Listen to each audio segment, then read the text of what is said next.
toi, j'espère que tu vas bien. Je suis plus que ravie de te retrouver aujourd'hui dans une nouvelle vidéo. Cela faisait plus de 2 ans que je n'avais pas filmé face caméra et que je n'avais pas filmé tout court.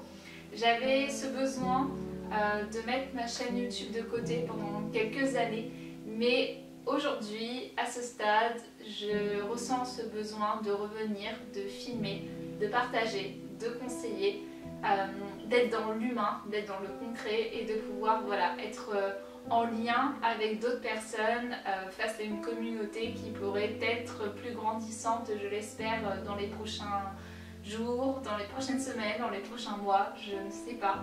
Mais il me semble vital aujourd'hui de pouvoir revenir, de pouvoir créer.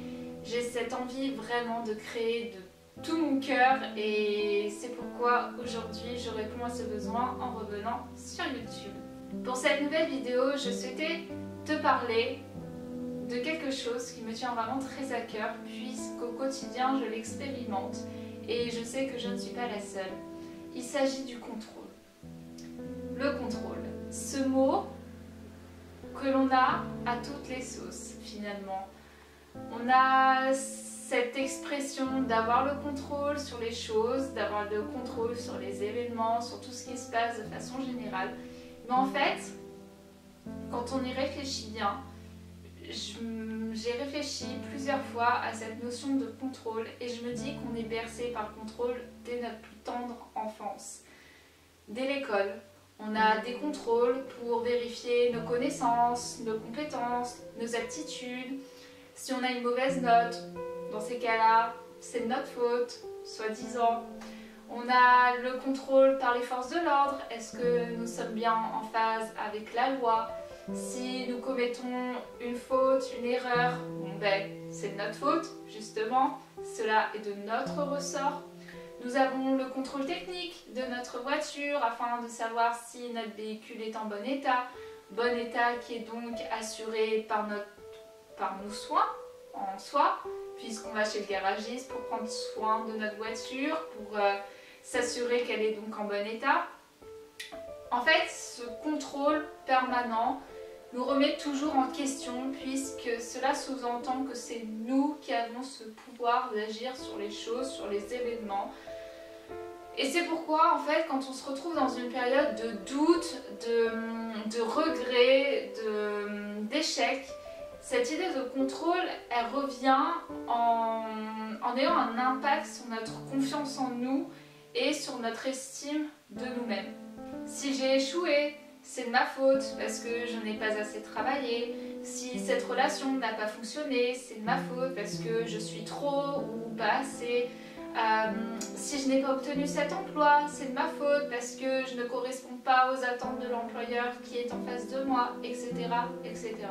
Et dans cette vidéo, justement, je souhaitais te partager, te rassurer et surtout te faire prendre conscience parce que même si inconsciemment tu le sais, même si ce que je vais te dire, cela va te sembler tellement logique, mais je souhaitais revenir dessus pour te dire que finalement nous avons tendance à oublier que nous ne pouvons pas tout contrôler. Le temps qui fait, le temps qui passe, trop vite, pas assez vite, les aléas de la vie, les catastrophes naturelles, les faits et gestes d'autrui, etc., etc. Donc nous pouvons prévenir certains événements, nous pouvons les anticiper, mais il y aura toujours une part d'imprévu, une part pour laquelle on ne peut pas agir, tout simplement. C'est pourquoi je souhaitais réaliser cette vidéo aujourd'hui pour te rassurer, pour te rappeler en fait des choses que nous ne pouvons pas contrôler, ainsi que les choses que nous pouvons contrôler, puisqu'il y a toujours des choses sur lesquelles nous avons un impact. Et selon moi, c'est les plus importantes, mais on y revient juste après. Je crois que parmi les choses que nous ne pouvons pas contrôler, on peut surtout et principalement évoquer autrui, l'autre. Nous ne pouvons pas contrôler ce qu'il pense, nous ne pouvons pas contrôler ses faits et gestes, nous ne pouvons pas contrôler ce qu'il dit, nous ne pouvons pas contrôler son comportement, son attitude. Nous ne sommes pas dans sa tête, nous n'avons pas eu la même éducation, nous n'avons pas les mêmes principes, nous n'avons pas les mêmes valeurs.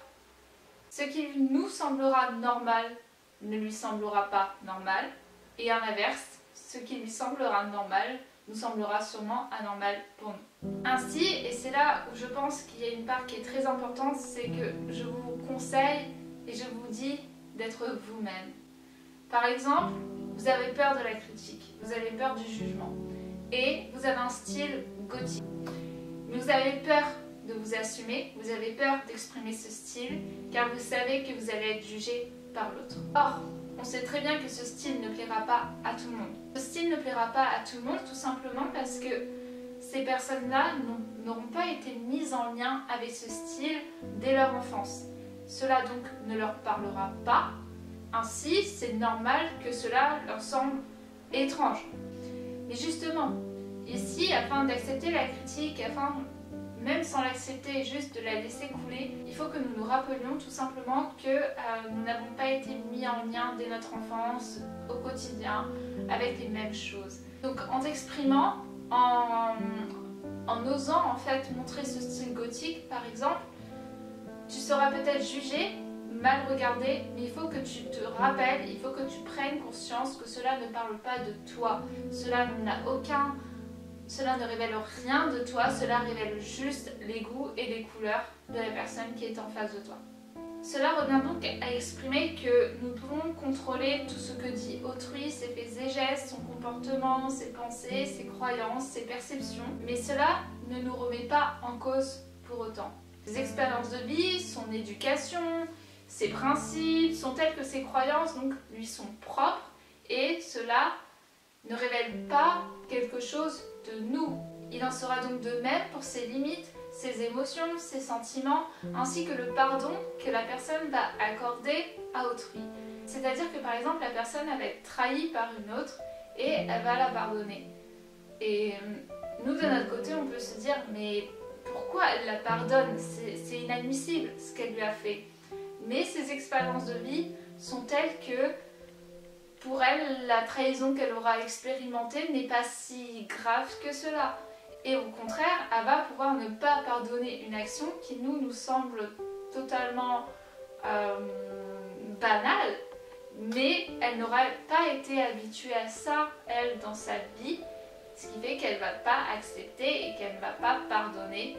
Prenons conscience qu'un bon nombre d'événements, d'expériences ne sont pas contrôlables, que nous pouvons avoir un impact dessus, nous pouvons agir dessus et l'essentiel est donc d'accepter ceci, d'accepter que nous ne pouvons avoir le contrôle et donc de se dire comment je peux accueillir cette expérience afin de la vivre au mieux. Il va donc falloir en fait tirer par exemple des leçons de ces erreurs.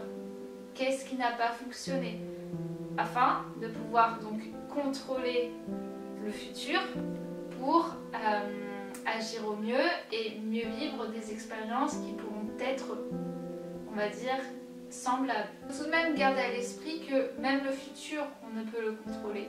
Donc on peut le planifier, on peut l'anticiper. Donc on fait tout, on met tous les moyens en œuvre pour que tout se passe bien. Mais il y aura toujours des aléas qui feront qu'on n'a pas le contrôle sur le futur et qu'il est inutile de penser négativement, qu'il est inutile de se flageller, de se critiquer, de se juger. Parce qu'à partir du moment où on fait le nécessaire pour que tout se passe au mieux, il est indispensable d'être aligné et d'être ok avec soi-même. Pour moi, il y a un mantra qui est très important, c'est chaque jour, je fais de mon mieux. Chaque jour, je fais de mon mieux. Donc les conséquences négatives de mes actes, à partir du moment où j'ai fait au mieux, elles sont là. Et tant pis. J'accueille, je suis en paix avec moi-même, je vois ce que je peux faire de ces expériences pour qu'elles soient plus positives, pour que je les perçoive plus positivement. Mais à partir du moment où on fait du mieux possible, on ne peut pas s'en vouloir. Mais alors tu me poseras la question, qu'est-ce que je peux contrôler finalement? Parce que là tu es en train de me dire que je ne peux quasiment rien contrôler.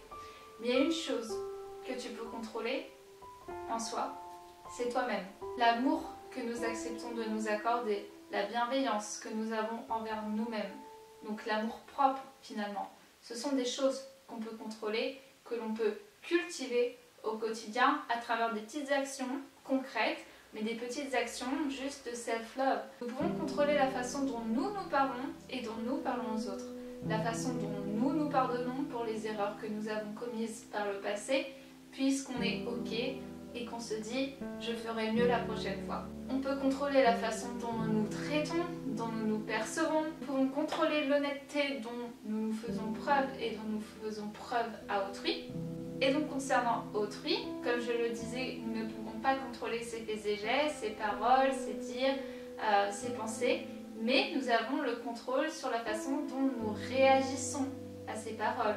Par exemple, nous avons la possibilité donc de prendre à cœur ou de ne pas prendre à cœur ce que la personne nous dit. Si la personne nous critique, nous n'avons aucun impact dessus, nous n'avons aucun contrôle sur ces critiques, mais c'est à nous de se dire, est-ce que j'accepte cette critique? Est-ce que j'accepte ce jugement? Comment j'accueille ce que la personne me dit? Est-ce que je laisse couler parce que ce qu'elle me dit, cela ne me concerne pas, cela ne révèle rien de moi? Ou est-ce que j'accepte ce qu'elle me dit, puisqu'effectivement sa critique est constructive et donc cela pourra me permettre de m'améliorer par la suite. Nous avons donc cette possibilité de choisir à qui nous consacrons notre énergie, notre temps, notre attention. Donc il est de notre ressort, et ici il est de notre contrôle, de choisir les personnes que nous accueillons dans notre vie et celles dont nous ne voulons plus.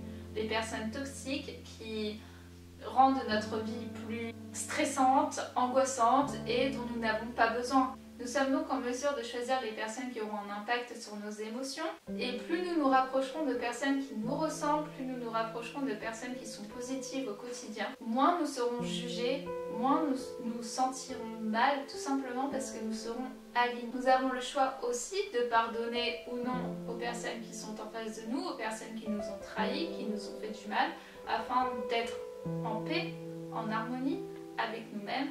Et nous avons aussi la possibilité de contrôler, donc d'imposer les limites que nous mettons entre autrui et nous-mêmes afin de ne pas avoir un impact négatif sur notre propre bien-être. Le plus important finalement, c'est d'être aligné avec nos principes et nos valeurs, de ne pas aller en contradiction avec ceux-ci et seulement de s'écouter, d'être en paix, en harmonie. Pour cette vidéo, je pense avoir fait le tour de ce que je voulais dire. J'espère vraiment que cette vidéo t'aura parlé, qu'elle t'aura aidé, qu'elle t'aura permis en fait de réfléchir, de prendre conscience à ton propre bien-être et au fait que tu ne peux pas tout contrôler. Je t'invite à me partager ton ressenti face à cette vidéo en commentaire, à t'abonner, à mettre des petits pouces pour m'aider à gagner en visibilité.